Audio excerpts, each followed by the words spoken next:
Out, left out. Come on, come closer. అందుకే game అర్థమైంది కదా. ఎల్లో అంటే లెఫ్ట్ వాళ్ళు అవుట్ అవుతారు, ఆరెంజ్ అంటే రైట్ వాళ్ళు అవుట్ అవుతారు, రెడ్ అంటే అవుట్ అవుతారు, డేంజర్. ఇలా టక్ టక్ జోకర్లు ఇలా మూడెగరేయడానికి అదొకటి వేయండి. ఇలా కొట్టకూడదండి, క్యాచ్ పట్టుకొని విసిరాలి, కొట్టకూడదు.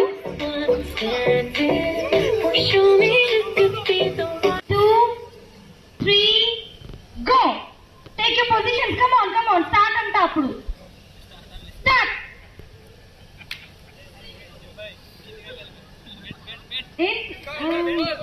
Something fishy. అందరూ పర్ఫెక్ట్ గా చేయట్లా, ఇంకా కొంచెం. అసలు ప్లాంట్ లో లేదా మిస్టర్ 35 తప్ప. ఈయన అవుట్, మీరు వచ్చేసేయండి. కమాన్, మీరిద్దరు వచ్చేయండి.